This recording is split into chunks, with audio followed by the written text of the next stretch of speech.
Hello. Hello, friend. I'm just so far back.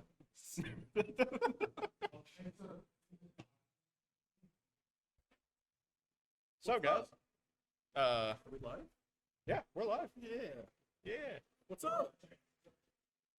It's been a long day here at the Trolley Toads. It really has. So, guys, welcome back to TNT Tactics. Got your resident dungeon master, Hampton, over here. And me, the other guy. So today, we'll go over what we were gonna do last week, but A week before. is it a week before? Like, Oh yeah, we pushed this like 2 weeks now because we keep Yeah. changing what we're gonna do. oh, yeah. But last week we had Modern Horizons and Chilling Reign and Yu-Gi-Oh! God decks and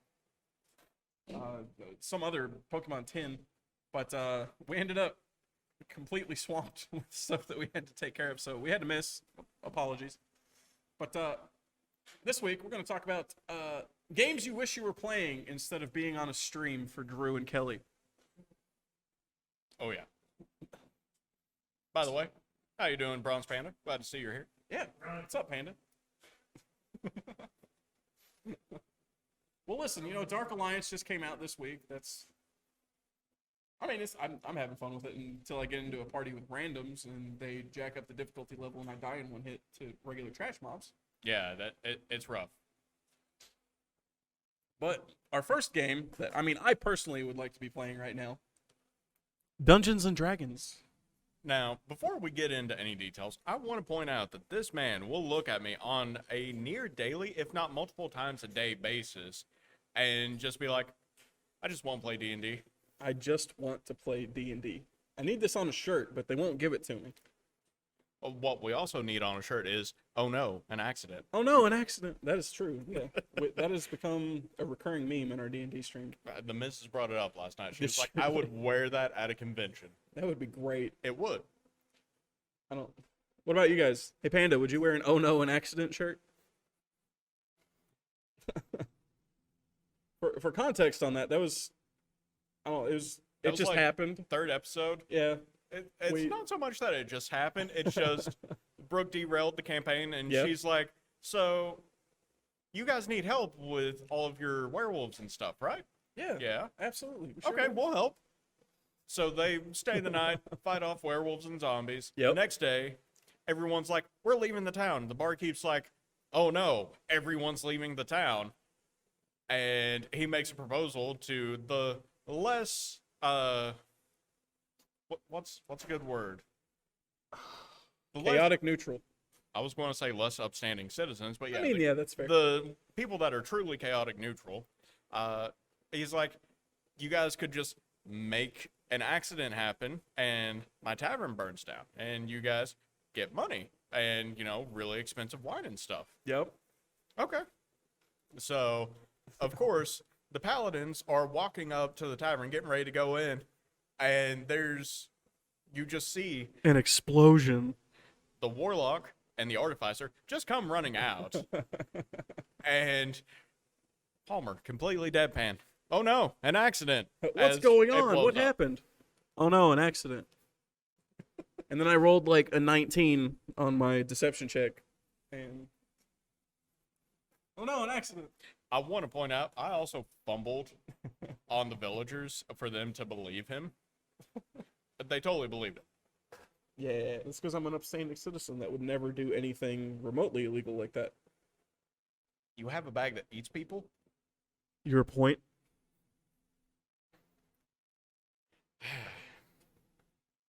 Speaking of the D&D campaign, Yep. we are moving to a new location for this. Are we? Yeah. Where are we going? We are going to the Williamsburg Game and Cafe store. Okay. Where's that? Williamsburg, Kentucky. Where's that? South of us. Oh, that's fair.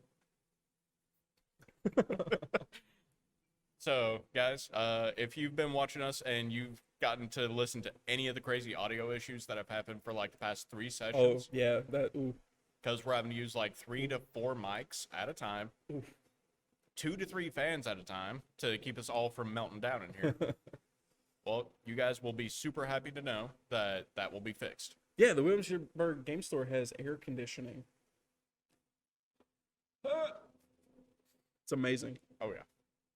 Which, I mean, you don't think about how much you miss air conditioning until you're in a room with 7 other people and it's already 90 degrees when you walk in. Oh yeah. Oof. So yeah, like we were saying, D&D. We Yeah. totally got off topic here, guys. We Sorry always about do that. when we do D&D. It's fun. That's kind of the point yeah. and the fun of D&D. Yeah, you are 100% correct. So, of course, probably the most famous tabletop game, even people who don't play at all, at least know the name. Yeah, like, this is one of those things where if you go anywhere and you mention D&D, somebody's heard of it. I mean, they don't necessarily know anything that you're talking about, but they've heard of it. Yeah. I mean, this has been around for 50 years now, 40, 50, 40. 75, I think the first edition D&D Wow. came out.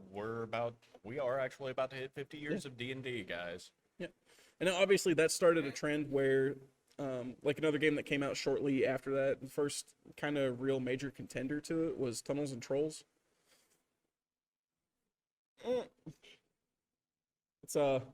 It's worth looking up if nothing else, if you guys want to go to the old YouTubes and type in Tunnels and Trolls, but it didn't really keep up at all. Like, it started off as kind of a competitor, as an alternative and stuff like that, but That's fair. the rules didn't evolve. I mean, the last thing that came out that I can think of off the top of my head, I think was 2013, and that was like the 8th edition. Ooh. Yeah, and each one was just like, you're a dwarf, so you do dwarf things. And then second edition, you're a dwarf, so you do dwarf things. Third edition, you're a dwarf that does dwarf things. Is over and over again. Still, like, there's definitely a nostalgia factor that you can get with looking back into the old editions of D&D and stuff. Right. Like, the first thing I actually remember for D&D was my aunt had this box, and she said it was from work. I still don't know where she worked at the time, but it had, I want to say it was a 3rd edition player's handbook, Dark Sun campaign setting, and some supplements for Dark Sun. And, like, little me was like, if you can imagine that, I mean, oh, this is neat. I like the pictures. I want to play this game. You don't want to play Dark Sun if it's your first setting, guys. No. So It is the roughest of the rough. it really is. So for anyone that doesn't know, Dark Sun, even the way they describe it in the rules, is that this setting is the most brutal, simply because technology is at best what, Stone Age? Yeah. Or And like it's early very, Bronze very Age? low magic, Yeah. too. So if you want a dark fantasy setting, that one's definitely a good one to go. Absolutely. But you want to make like 5 characters because they're all going to die. Yeah. Yeah, Dark Souls, the board game, before Dark Souls, the board game. Speaking of Dark Souls, the board game, Yes, sir. so I know one game that I'd love to be playing Yeah? right now. What's It's Dark that? Souls, the board game. Dark Souls, the board game. There's a board game for Dark Souls? Yep. Now, I Whoa. want to point out one of the best parts about opening up that game for the first time. Just take the lid off. You died right there on a sheet of paper. Yep. It's blacked out with that red lettering, same Yep. type. It's good. And the minis in it are actually, They are amazing. Now, I will say, as someone who got them, some of them came out a little warped. Run them under some hot water, then Yep. switch it over to cold. yeah, you same can with fix that. same with your painting tips, guys. Like, if you have a warped sword or anything like that, just warm it up, straighten it out, move on with life. For any of you that have been keeping up with Happy Little Works, I will be bringing some of those boys in eventually. I'm definitely going to be finishing up this dragon first, but once he's done, How much do you have left on your dragon? Or Uh, Harley's dragon? I have not even started it. Oh, has she hit you yet? Not yet, thankfully. Better get that baseball bat out. Or beat him with his own cane. Now, sir, Sweep the leg. you see what I put up with at work, guys? I'm a manager. Even she says yikes. It's okay. She's threatened to beat me with my own can a few times. See, so. I knew it. But, I mean, refresh my memory, because I haven't opened the Dark Souls game in a while. I left it at my previous residence and never bothered getting a new copy. Right. Is Sigmire in it? Hmm? Does he have a mini? Sigmire of Katarina? Onion Boy? Unfortunately, My dude. no. Oh, my God. That is one of those things that depresses me, that there's not a Sigmire or a Sigward or any of the Onion Knights. Now, that being said, there's Rebel. also not any Mimic miniatures. No, but they have they've got a PDF that you can print out on cardstock and use it as a token. Yeah, you can. It's kind of depressing looking, though. Now, that being said, there are plenty of files out there that you can find. There for 3D certainly printing. are. Stay tuned, as one of the first Dark Souls minis I paint will be a Mimic. Absolutely. I definitely did not print it on the request of the DM who wanted a mini for our devouring bag.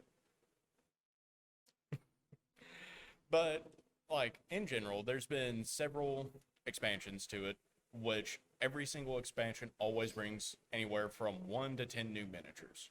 Right on. So, Except for the Mimic. except for the Mimic. Still, to this day, I do not understand that one. But hey, you know what? They didn't think it would be necessary to have a Mimic. I mean, sure.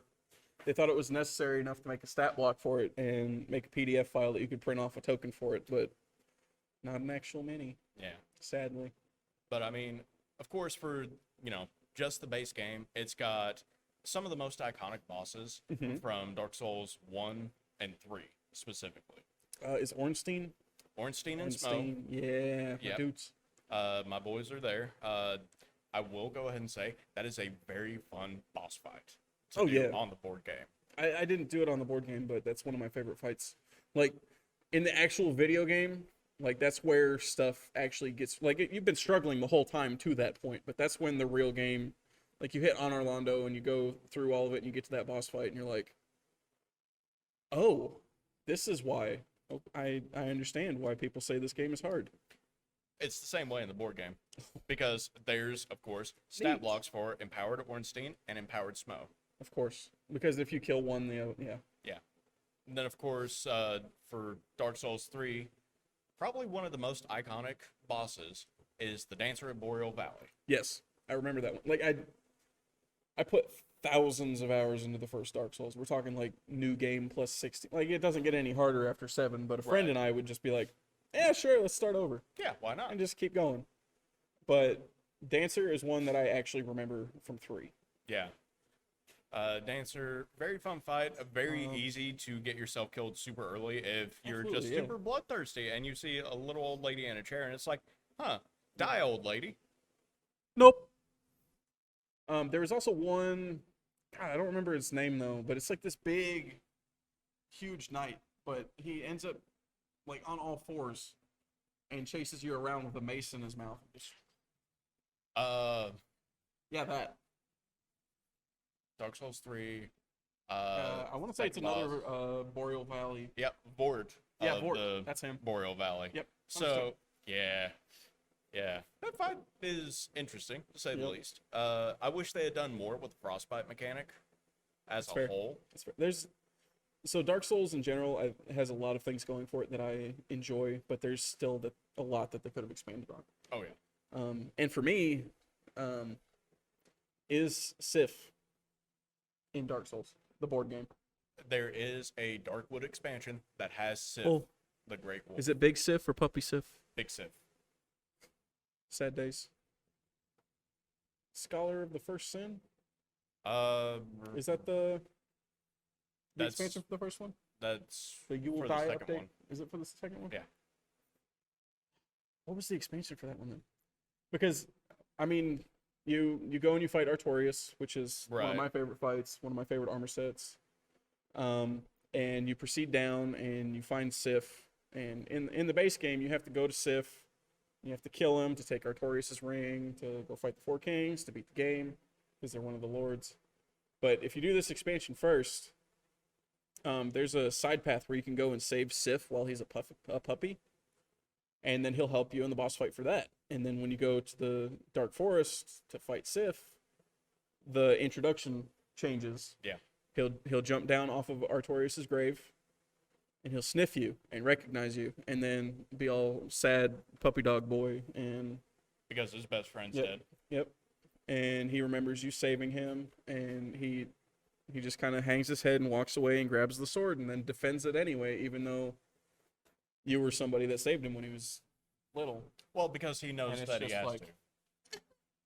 Yeah, regardless, 'Cause he has either to, way, yeah. that is one of the most heart-wrenching fights Absolutely. in the entire series. Yeah, because as you hit him, he goes. "Ah!" It makes puppy dog Like sounds. him and Priscilla. Yep. Those are the two most depressing fights in the entire trilogy. But you don't actually have to fight Priscilla. You don't, but if you want that very, very nice Yeah. spell or Yeah. scythe, Yep. you don't really know. have a choice. I know. But like with Sif, he'll make kicked puppy sounds as you're hitting him with your axe or your sword or whatever. And when he gets low on health, he'll start limping around on 3 legs instead of walking on 4, Yep. and still try to wreck you. But like it's one of those things, like for a 360 and a PS3 game, it's just like, ouch, Yeah. my feels. Try go back and play Dark Souls 1 after playing like Bloodborne and Dark Souls 3. Oh my god. It's rough. I Yeah. died so much Yeah, more. it's rough.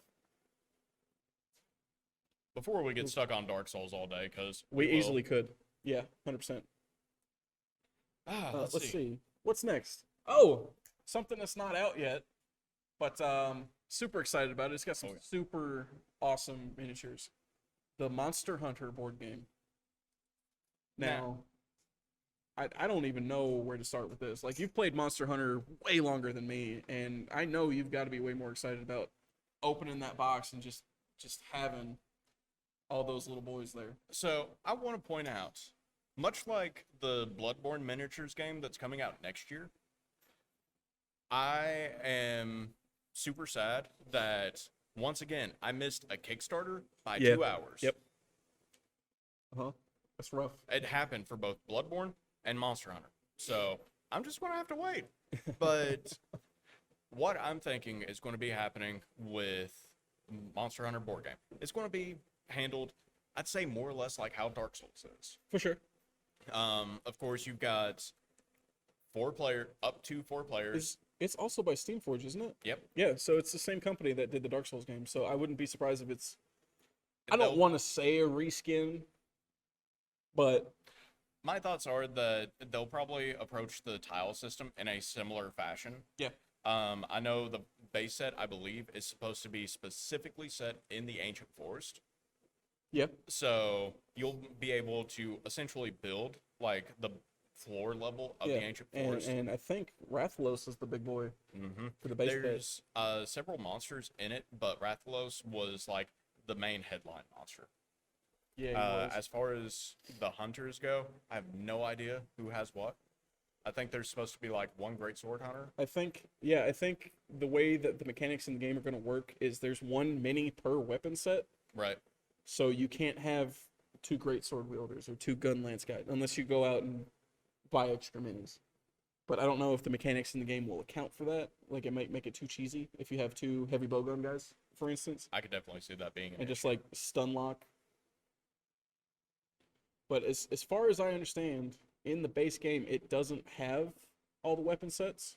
Right. Some of the other ones unlock in the expansions and stuff. That, I mean, they did make their marks to make those as well. But as far as I can tell, it'll be if we're both playing and we both want to play Hunting Horn. We'd end up having to go get We'd like have a to- second set. yep. But at the same time,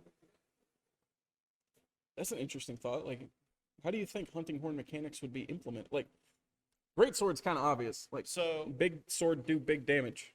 in the case of like how miracles work in the Dark Souls board game, Okay. it would essentially be something like that. If they go like on the card-based system, like how Dark Souls is, you'll build up your inventory, and the buffs that you can use as your hunting horn will be found in that. Okay. That's So, fair. And then on your turn, I play this melody, Yeah, and everybody within so many squares. so many get that squares buff. will get the buff, and then their damage or their health or their whatever will Yeah. compensate for whatever that buff is. Yeah. That's an easy way to do it, actually. But I mean, I think also in the expansions that were unlocked, there was like Diablos and Diablos, Rajang. I Yeah. want to say Devil Joe. I wanted to say Devil Joe too, but I wasn't sure if I remembered. Because they unlocked a lot of stuff. Like, this thing was funded in like 14 minutes, and then Yeah. it kept going. And they unlocked a list of Everything. things.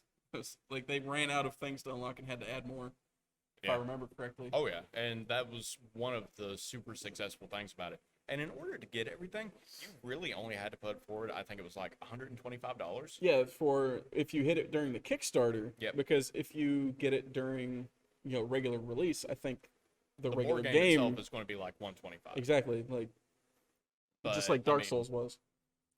And You like I to was pick on one- Rajang? I do. He's doing his best. Okay, so what I like doing is you're going to be appalled. Okay. I'm still like HR6 I don't. in oh, Rise. Oh. Yeah, Ouch. yeah. I've not been playing nowhere near Listen, as much. I haven't played this in months. Since the first update, the first big update came out. Right. I haven't played it. I finished that content at like rank 54.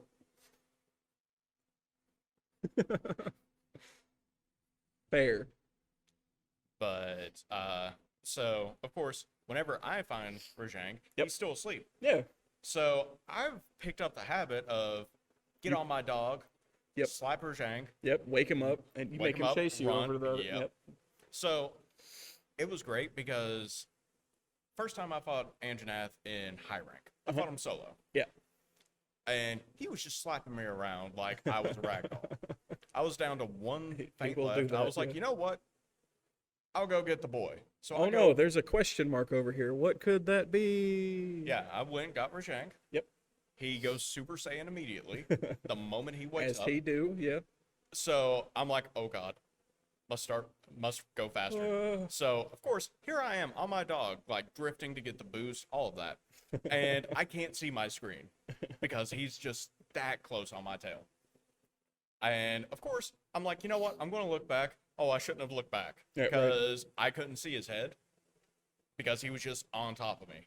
So Nice. get to the Anjanath. Anjanath goes to breathe fire at me. I jump out of the way.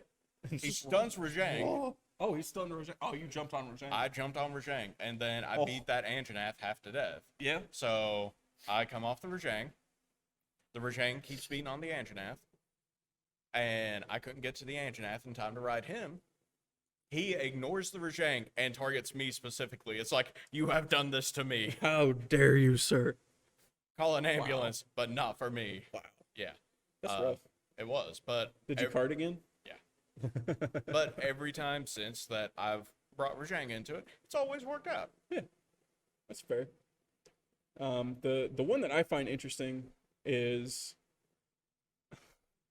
when you get a Rajang and a Tigrex. Yeah. Why? I've watched that turf war. Oh. It's. Oh, Yeah. jeez. I do enjoy Magnamalo.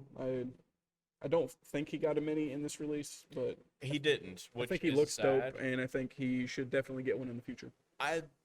So my thing is, with as popular as the Monster Hunter series has become, Yep. thanks to World, Mm-hmm. it wouldn't surprise me if they just keep expanding on it, adding in new map packs and Probably, new yeah. monsters from like new games. Because I mean, Rise came out this year, Mm-hmm. and World was March 2018, 2019. 4 years ago. Is it? This is 2017. Yeah.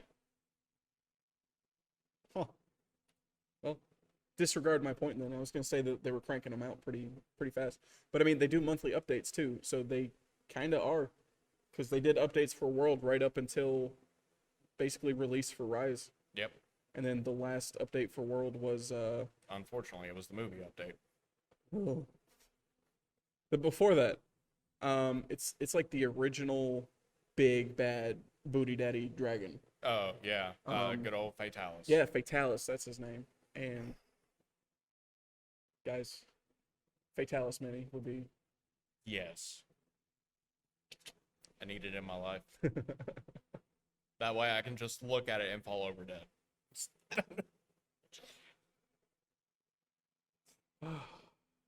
well, we've got one more on this list. Yeah. And I don't know a whole lot about this game personally, but it is something that I was at Origins when the year that it came out, and it was in the Origin Awards, and it swept. It has a lot of cool concepts that I want to play. Some of our coworkers here actually play it. Gloomhaven. And what Hampton just linked into the game is not really an expansion for Gloomhaven, but it's a tile-based precursor to Gloomhaven, where you're building up the town that eventually becomes Gloomhaven, and the actual game is set in. But guys, this is like D&D with cards and minis, but in a good way, not like 4th edition. Cool. You've got stat tracking. You've got removable like labels for abilities that you pick for your characters, and you can just place them down on your sheet. You don't have to write anything out. You just unstick. I have toughness now, so I get plus 30 health, or whatever the feat actually does. And the only problem I actually have with Gloomhaven, and it's a large part of why I haven't played it, it's got a high price point, and the items in it are consumable. So, like, when you go through your character packs, you gotta buy more. Which, is what it is. But I still want to play it. Is this one that you picked up and haven't played? I have not. Okay.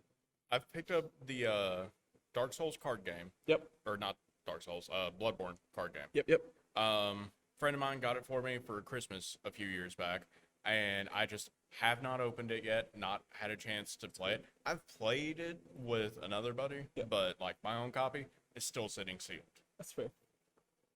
Need to crack that open sometime. Gloomhaven actually has a Steam game, and I think it's currently in early access, but check it out. Like, as far as I understand, it's got a lot of the same mechanics. You just don't throw your stuff away. Yeah. And if you play that game and decide you like it, you might want to get together with a group of friends and purchase the full-on Gloomhaven experience. And it does have expansions and stuff, but there's also a legacy system where, like, you hit certain thresholds with your character, and you can get things that apply to your next character. Okay. Like, kind of like your Dad was character an as a kid. adventurer, and he Yeah. had the Black Razor. So you start your new character with Black Razor. Sir, my dad ain't that kind of adventurer. But he could be in Gloomhaven. You don't know. Be. So, I'm going to go ahead and throw this out here. Okay. Why hasn't there been an Elder Scrolls board game yet? That's a good question. Like, there's so much. Well, okay, no. There's a miniatures game for Elder Scrolls. But there's a miniatures game for Fallout, too. But it's not, like, fully fleshed out. It's like, I don't necessarily want to call it a war game. But they're war games. Yeah. It's just, when it comes down to it, I'm talking about, like, full-on just standard board game. Right. Like, along the line of, say, Dark Souls. I don't know. That's a very good question. That would be something that was on my list for this. Todd Howard, if you watch this, please answer. Release Skyrim on the table. You released it on a fridge, sir. You can do it. I believe in you. No. Listen, they already have the 10th anniversary planned. They're porting it over to Series X and PS5. And then Starfield's going to be an Xbox exclusive. Don't remind me. I remind you every day. Yeah, I know, and it depresses me every day. Do you enjoy my suffering? I do, because it takes me away out of my own suffering. Like I said, I'm a manager. That's fair. I'm a team lead. That's true. It's trickle down suffering. So I That's gotta make fair. sure you suffer, so you make sure the people below you suffer. Ben suffers constantly, whether There I you do go. anything or not. Ben So. walks in suffering. It's true. It's his existence. All right, so I say we go ahead and talk about Our neat Vampire the Masquerade Rivals board game. You guys may have seen this advertised on social medias. We figured we would bring it onto the good old tabletop show, and I mean, I haven't played it, but it looks dope honestly. For a card game, it definitely looks really good. Yeah. Now, for anyone that is familiar with Vampire the Masquerade, this is that, the card game. World of Darkness is brutal.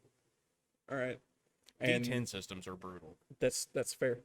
And what was this, like 2004?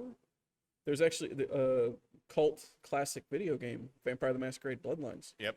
That has such a big following, guys. Like it does not look good now, and you kind of have to go download a fan-made bug fix pack to make it work properly. But when you put the effort into getting it running, It's worth. I was super sad when Bloodlines 2 basically got canceled. Like, it's not straight up canceled, but it's halted production indefinitely. And that makes me a sad boy. Rona hit so many things too hard this past year. Yeah, you're right. But it's an expandable card game. So I believe that means you will start with the same, like Dominion. Yeah. You know what I mean with that? Where you have the same standard core set, but you set it out in a way where your deck is going to be different any time, like a deck builder game. Yeah. And then it's going to have expansions and stuff come out. And like nothing's ever going to be as big as Dominion because there's like 103 bajillion expansions for Dominion. Yeah. But it is kind of the originator of that style of play. But vampires, guys. It's good stuff. And this is a pretty good looking box. Renegade Game Studios makes some good very games. nice stuff. I have a friend who anytime we go to Origins, the first thing she does when she's not on shift is go straight to the Renegade booth and buy whatever new game they have. That's fair. It's ridiculous. Like Fuse. Fuse is a good one. That's a bomb defusal game against an actual clock. Right. Yeah, it's fun. She loves that thing. But yeah, check it out, guys. If you want us to look further into this, maybe open up a copy for stream or for a video or something. That's something that we've got in the books. I literally just forgot the name of the game that we're going to do that for. God, Ed'll kill me. Ed, are you in chat? Probably not, but... Oh, God. It was something... It's something marine. Dominant species marine. Yes. That's something that we want to open up for you guys and go through the materials and stuff. Neither one of us has played it, but yeah, that one right there. Yeah. I don't know why I couldn't see that under the other monitor. Because you were blind, I'm an man. idiot. Yeah. All right, so we've got two here that we are going to eventually talk about. Yep. We've got Bayonets and tomahawks. the French and Indian War. Now, me as a history buff, I'm actually really looking forward to talking about this one because, again, history. Love me some history. If you guys were, in the Magic stream last night, you got to hear Logan talk about how Pepsi was the 6th largest military power in the world back during the 80s. Yeah. Which is just crazy. Space Battles gear and level up. That sounds dope, Panda. Is that on Steam? I think so. And some abilities called healing potions. Nice. And then, of course, Okay. Dominant Dominant Species Marine. Now, this is by GMT Games. We're not going to get too in-depth with this. This box is heavy. Oh, yeah. No. Like, so this this is is Bayonets full. and Tomahawks. Yeah, this is full of stuff, guys. And just looking at the materials on the back, just like the print off of the map and stuff, looks like it's a hex-based. And, like, you go through your evolution of species until you're the apex predator, basically, and kill your opponent dead. So Prove your dominance. it's Spore, but multiplayer. It's Spore, but multiplayer and in the ocean the whole time. So It sounds pretty legit, guys. we are going to cover it more in depth at some point. We're not sure when. Wasn't there a game in PC like that? Yeah, it's Spore. Yeah. Yeah. That is 100% what this is. But it is heavy. Yeah, no. 1 to 3 hours of play. We do want to open it up at some point and show you guys, but we feel like that's probably going to be better done on a YouTube video. Let us know what you think. If you want us to just open it up on stream, maybe next week or a week after. we can open up, show off some of the stuff, talk about it. Yeah, absolutely. Yeah, that's off screen. Okay. What do we have next, sir? Well, it depends. Do we want to talk about a third D&D book, or do we want to talk about our giveaway? Let's start with the giveaway, Okay. and then roll into the third giveaway. The third giveaway? No, we only have one giveaway. Sorry. The third book. So, guys, if any of you are D&D buffs, Yep. you know what Dragonlance is. Absolutely. Well, guess what? We like doing bundles. Yeah. Now, we were going to give this away with Hampton on the D&D stream this past week, but we had a little bit of a mix-up, but that's okay. It's 'Cause okay. It ends up kind of working up for us, too. But this has... What all does this have, Hampton? So we've got the Dungeon Master screen kit, Yep. the Holy Order of Stars supplement, Very nice. the Spectre of Sorrows campaign book. Now, this is volume 2 of the campaign. I Oh. don't believe we have volume 1. I don't think we do. I think we ordered out every bit that we had. Yeah. And then, of course, the Age of Mortals campaign setting. Very nice. Now, for those that don't know anything about Dragonlance, Age of Mortals is what takes place after, the original story ends after Dragons of Summer Flame. Yep. It's about Caramon's kid and, Paladine, all of them are like, sayonara, guys.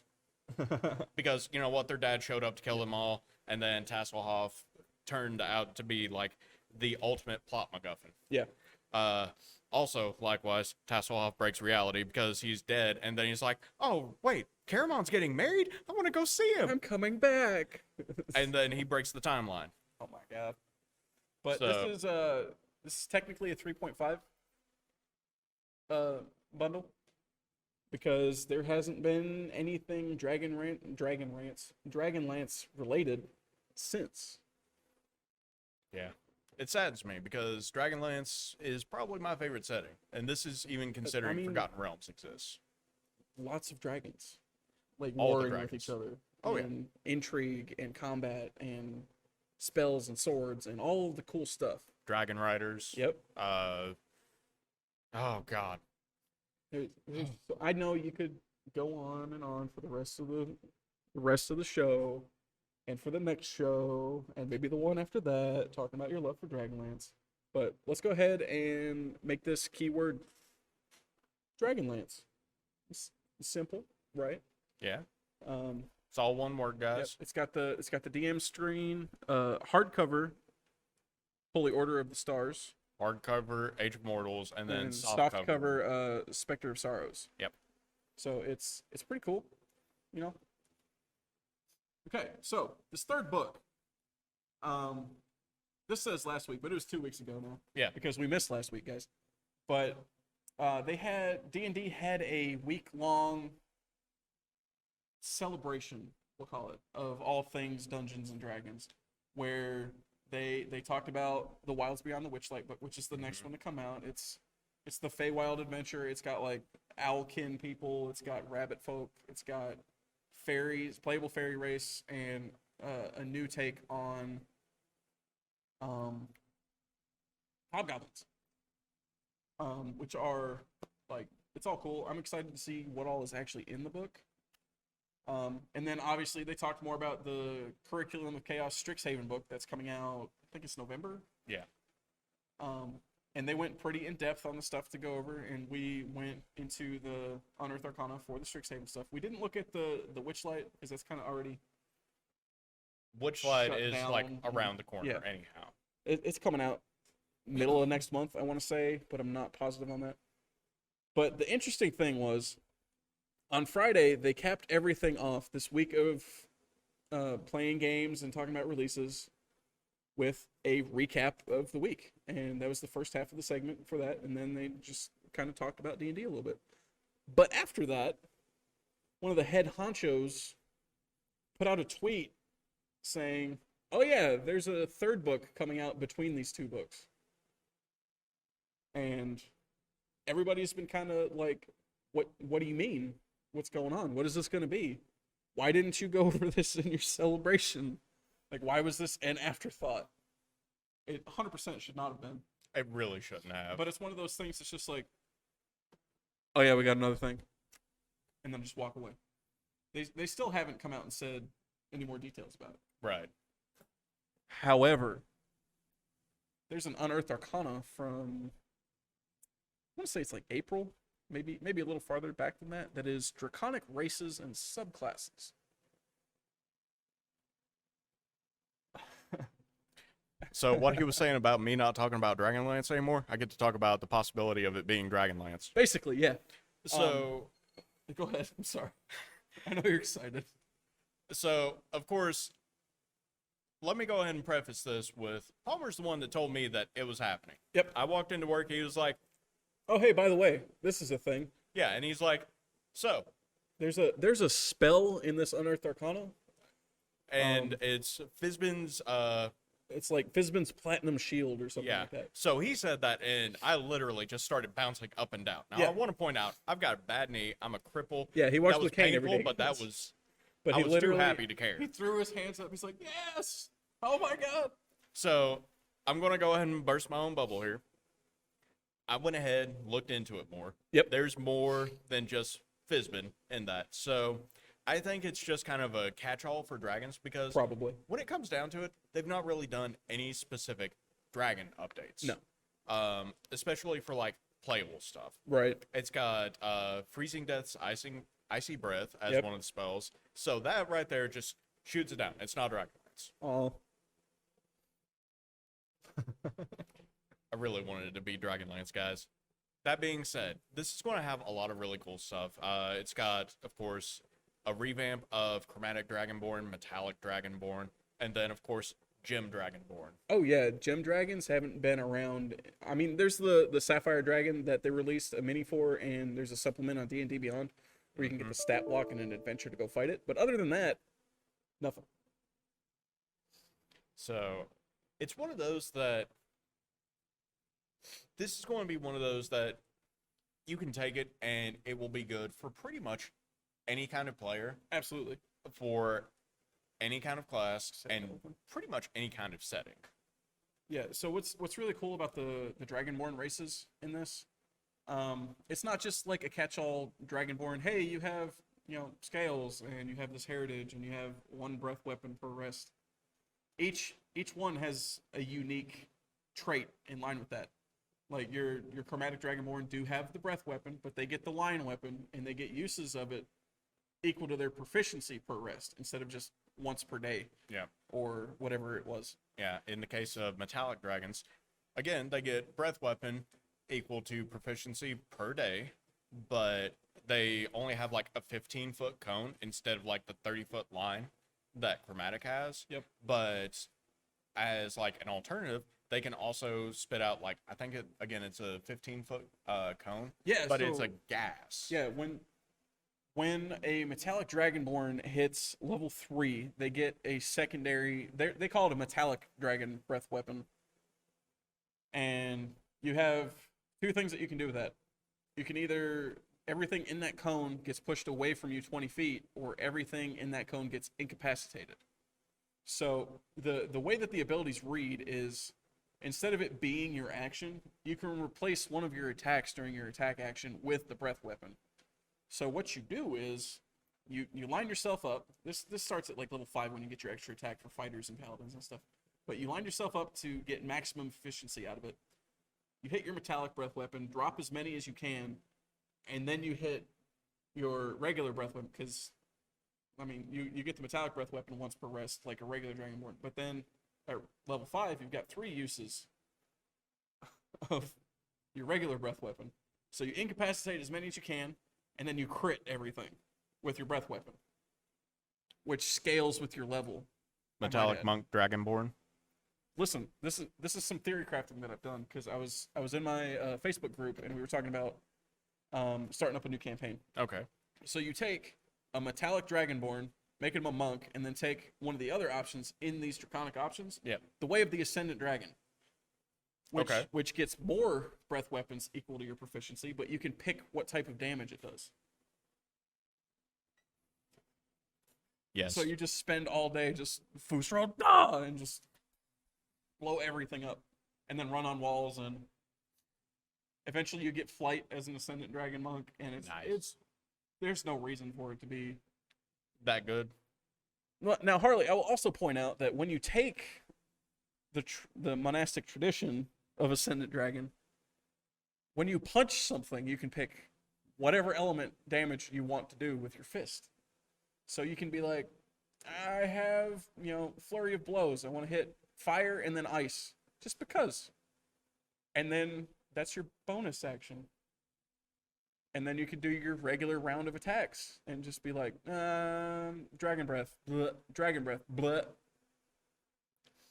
It's kind of dumb. It's great, sir.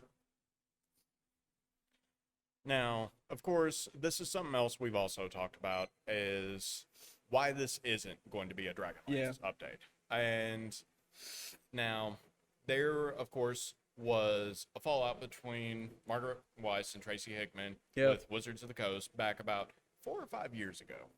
Yeah. And there's just not been any kind of update since. Nothing released at all for Dragonlance. And what it is, Weiss and Hickman were in the middle of working on a new trilogy. They already had the manuscript for the first book done. They were halfway through the second book.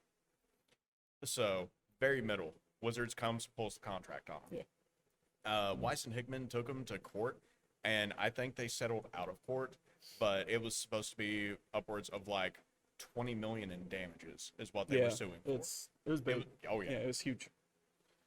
And it's one of those that it would be nice to be able to see everything just get worked out and then be able to continue with the novels. Yeah. And then, of course, keep on with Dragonlance Absolutely. as like the D&D setting Now, itself. this could end up being like testing the waters, just introducing Fizban and maybe some other small things to see how the reception would be for a Dragonlance book. But I mean, the correlation for Dragonlance is that Fizban is an old wizard avatar, like an old crazy man. That's an avatar of Paladine. So me. Yeah. Which is the Dragonlance Bahamut equivalent. So by the time this comes out, if it is indeed the book that's coming out between Wilds of the Witchlight and Strixhaven, they might just reflavor it to Bahamut. It wouldn't surprise me. But I mean, I'm not upset about that. I mean, I still think like if all this dragon content comes out, it makes me want to play a Dragonborn. I Like, mean, that's regular fair. Dragonborn, you're a paladin or you're a sorcerer, and that's about it. Really, like they're boring. They're not great options. They're really not. You pick a Dragonborn because you want to be a dragon person, and that's about what you get out of Well, it. I mean, think about it. You pick Dragonborn, and yeah, they've got some good stat bonuses, but at the same time, you could take the more generic option and just pick a human Yeah, and be better off gameplay wise. yeah, 100%. Like you pick variant human. If your DM allows you to pick variant human, you can set yourself up to where you only have one less stat increase than a standard Dragonborn, and then pick whatever feat you want. This seems way better. Oh, yeah. And with Tasha's Cauldron, I mean, they did make it so if you follow the Tasha's rules, you can pick whatever increases you want at character creation. You're basically just picking what racial features you want now. But, I mean, variant human is one of those things that's just overpowered.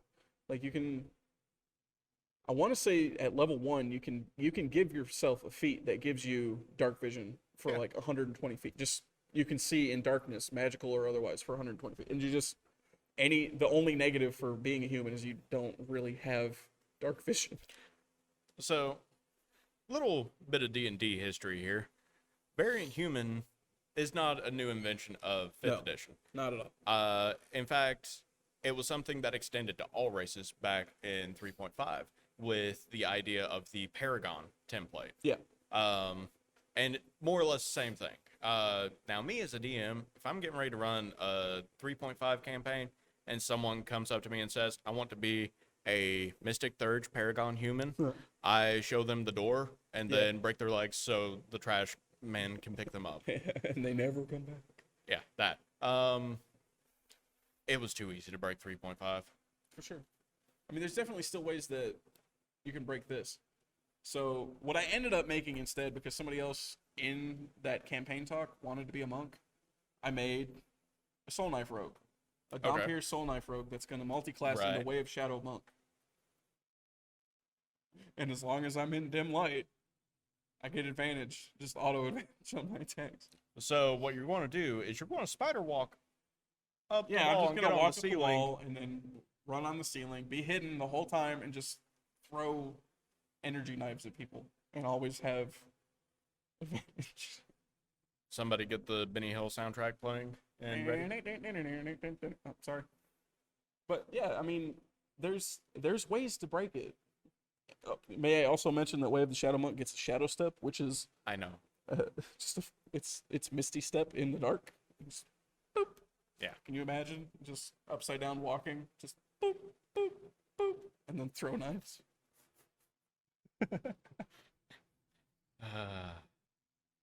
Extra attack with knives too. Sir. No. So I mean, this will take a minute to get there. It would be base level 8. That's fair. I think, for a multi-attack rogue monk. But you walk on the ceiling, you bamf around, you do your 2 actions, and then you do your 3rd one. One of them, at least one of them's a crit, and then you can, on the next person's turn, if you find a way to give yourself a reaction from range to attack, or if they move out of your threat range, if you're hidden, or if you're Way of the Shadow Monk and you're in the dark, you're automatically hidden, get another sneak attack on somebody else's turn. I'm happy with it. I'm glad you didn't bring that to the table when you were making your character for the campaign. And it wasn't an option because the book hadn't come out yet. That's fair. But, I mean, Zevrian does his own kind of shenanigans anyway. So.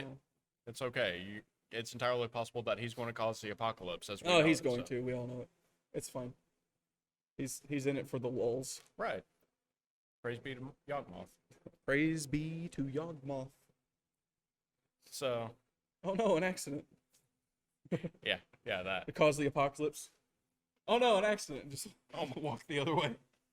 I'm gonna open the hell vault and Bristlebrand's gonna be there and like, oh, he's big. Oh no, an accident. Just run away. Be great. The lulz. What else do we have to talk about, Hampton? Uh, I think that's the end of our notes. End of our notes, What? honestly. Yeah. So it was kind of a quick show today. I thought we would get stuck on the Dragonlance stuff a lot longer than we did. Well, you shot me down on it.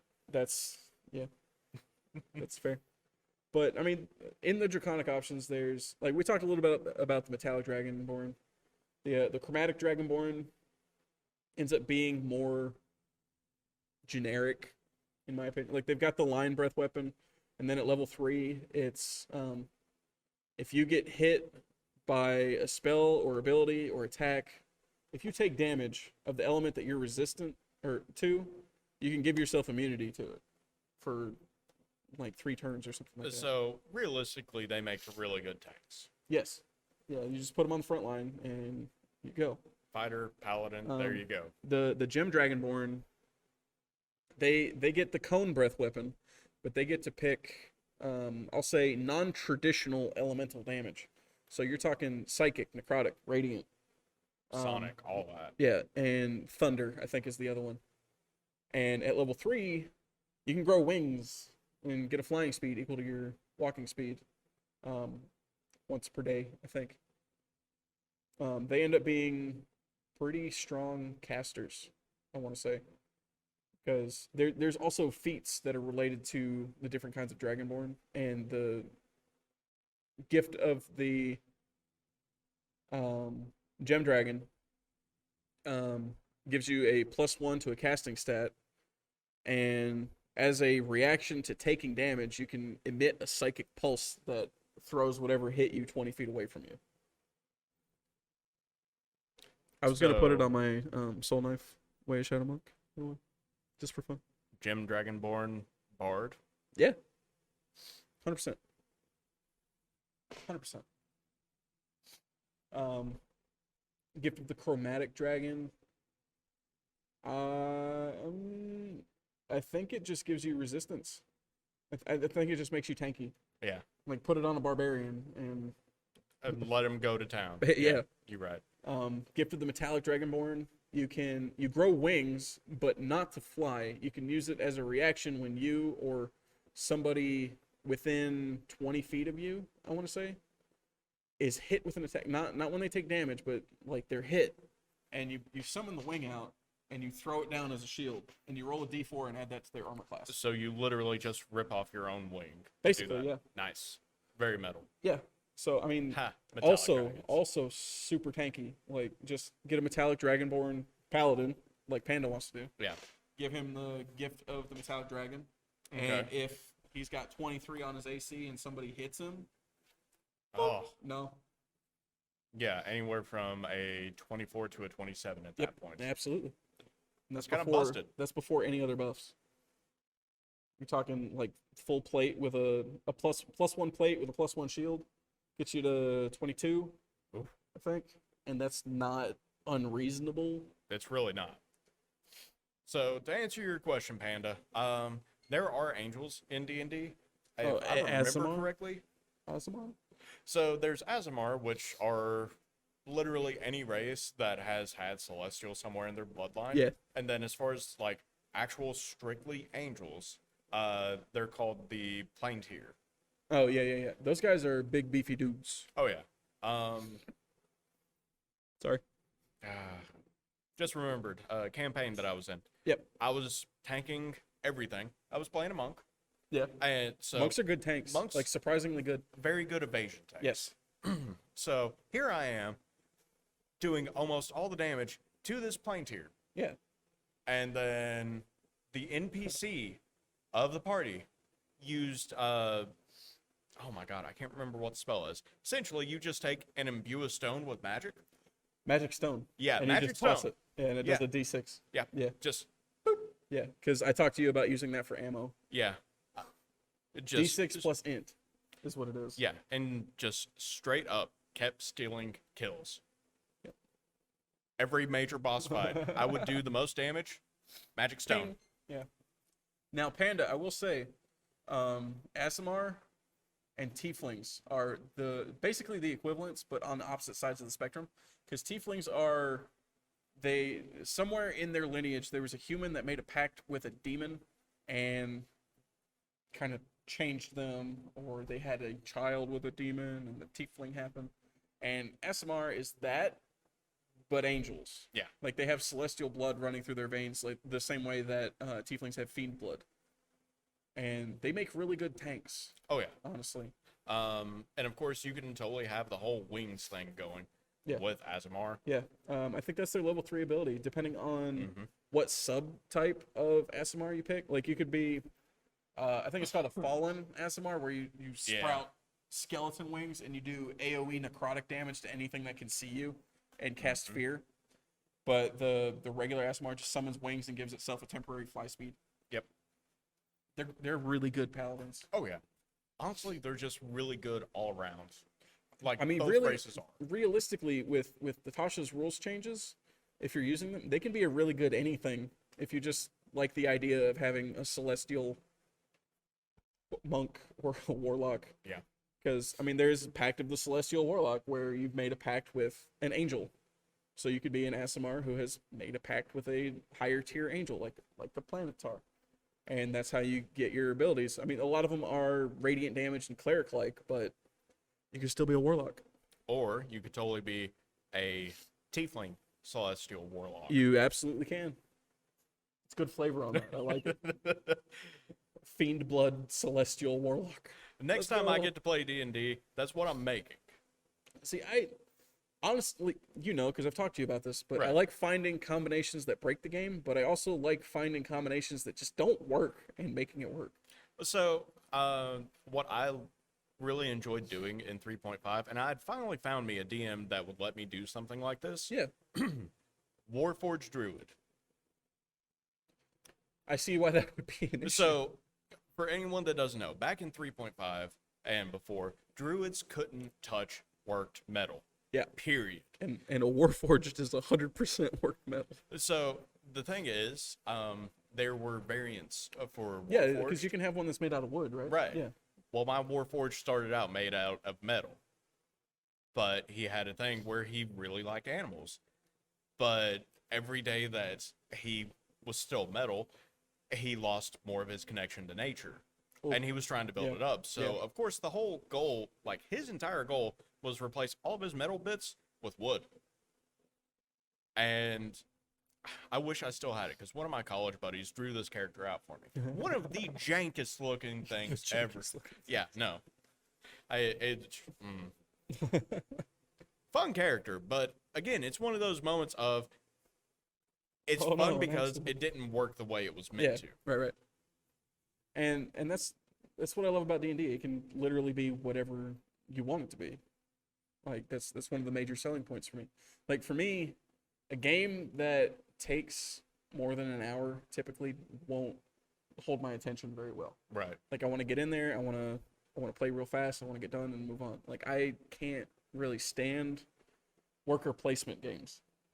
Like there's a Waterdeep game that, I mean, it's D&D, but it is entirely you have miners, put them here. You have these guys, put them here. And it takes like 2 hours to play, and I just, by around minute 40, I'm just, But D&D, our sessions here take about 3 hours, typically 2.5, 3 hours, and I don't lose interest at all typically, because it's a longer play game, but it's more involved. Yeah. You're not just. This is why I know I can never get him to play Warhammer. I like the minis though. Minis are cool.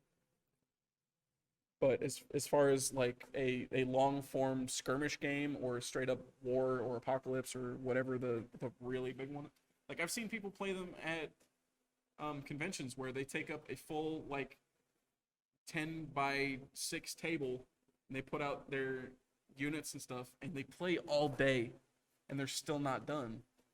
So at Adepticon, it's one of the bigger Warhammer conventions. For sure.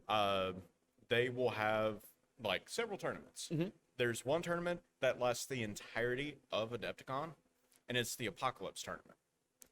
Now, Adepticon is like 3 to 4 days long. The Apocalypse tournament will start 2 hours before everything else on the first day, and end like 2 hours after everything on the last day. And you're talking people are on these tables that are 16 by 30. Like there's like Oof. It's down on the ground. They have Yes. specific walkways that they're supposed to walk So they can on. get to their stuff and measure it out. And these people are moving thousands of miniatures. And like the people that have the money to do that, Oh yeah, I mean, you know what? You enjoy that. Absolutely. Like for me, you'd be lucky to get me to buy like a warband, just like one of the starter kits, like Yeah.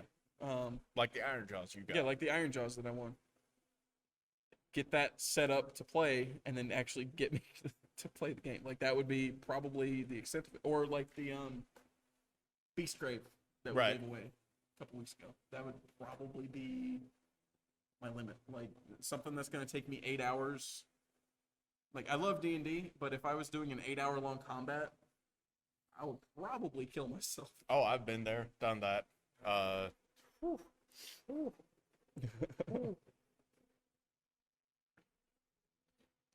Yeah, I mean, I'm sure Warhammer is a wonderful game and a wonderful hobby if you can find the time or people, or go to a shop every other Saturday with people that aren't busy and actually get some playtime. Yeah, I've not been able to do that in like 3 months. Yeah, it seems like a big time and financial investment, and I would prefer to like this vampire game. I would prefer to buy it and then play it as many times as I want and not have to worry about making a new army. Right. It's, it's just me though. What do you think, guys? What kind of games do you like to play? Looks like Panda likes to play Star Wars Armada. Now, I've not played Armada, but I've played the Star Wars Attack Wing. That's what I was gonna say. Is Armada anything like the Attack Wing? Because we've got that here, and I've looked at it a couple times. I just was never sure because it's got the angles and the measuring tapes and stuff. Essentially, Armada is like specifically capital ships. Okay. like some of your smallest ones are going to be like this big, and those are like Star Destroyers. Your Tantives are about like that. The Corellian corvettes, yeah, super small. But Armada can take a while longer because the ships end up maneuvering way more slowly because because they're capital ships huge. makes Yeah. sense.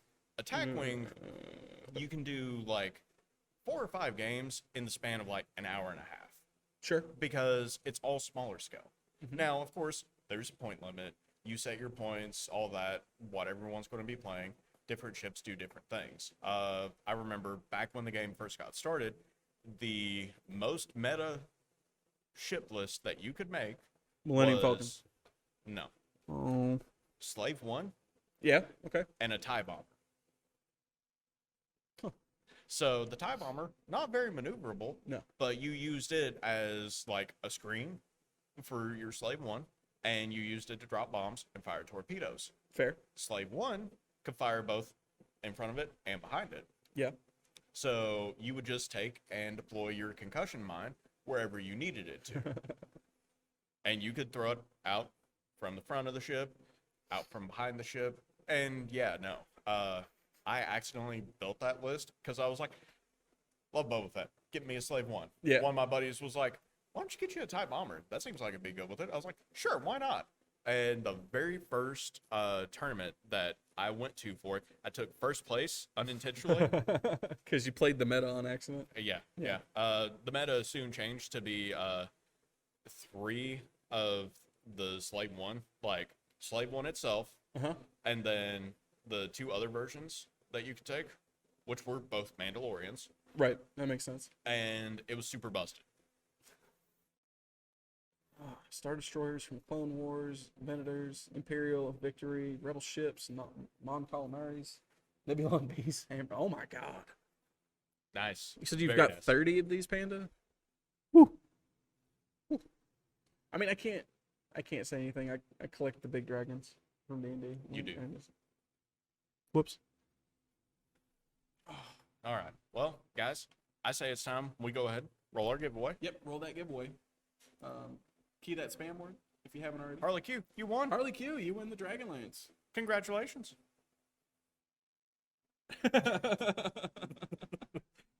Yay! Look, I mentioned it to her, and she was like, I want it. Yeah. Chris, no. Just Hampton's told me about your spending habits. It's just You get paid, and 20 minutes later it's gone because you spent it on collectibles on Amazon or Ringside Collectibles or the Funko store. There's no reason for it, sir. Do we need to have an intervention on the next CNH Collectibles? We'll do it. I hear you're talking about Legos. It's like, we'll see. But yeah, no, if we ever decided to get a small group together to play some Attack Wing, I'd totally be down for it. And it's one of those games that is super affordable to get into. Because, like, your base starter set, which gives you all of your templates you need, yeah. and a few starter ships, is like $40.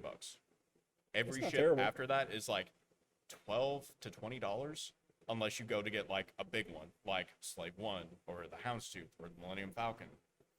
That's when it starts getting up to like around $30 per ship. But that's about the highest it gets. That's still not that bad because we've talked about some of the pricing on Warhammer minis and just Warlord but- Titans, people. yeah. MTG. I'm not super big on Magic, but the next core set is D&D. So And me and Logan have talked about this. From what I understand, from what he said, is the Adventures in the Forgotten Realms set is going to be like how Magic Origins was. So this is Yeah. going to be the core set Yep. for like the next 3 years. yep. So I hadn't planned on getting back into Magic until I heard about that. And I was like, Same. I'll definitely collect it. I mean, It's going to be valid for 3 years. I'm definitely going to go to tournaments. there's a Tiamat card. There's a Lolth Planeswalker. There's a Beholder that still hasn't revealed its abilities, which is gonna be sick. So, deck ideas. Yep. Drow, spiders, Yeah. the heroes, obviously, Obviously, yeah. and then dragons. Well, so the interesting thing that's going to come out with this set is, and it is a tabletop game. It's cards. It happens on a table, and it's a game. Leave me alone. There's going to be a party mechanic. So like you'll get bonuses for having a rogue and a fighter, and a wizard or a mage and a cleric out on the field at the same time. Like they'll buff each other and they'll have better tactics and stuff. And that's probably the coolest aspect. Oh of, yeah. But I mean, other than it being D&D in general, but that's since this is going to be the core set that's supposed to last for like the next 3 years. That means that mechanic is going to be big for the next 3 years. Mm-hmm. And now I understand this is Wizards trying to get D&D players to play Magic and Magic players to play D&D because capitalism.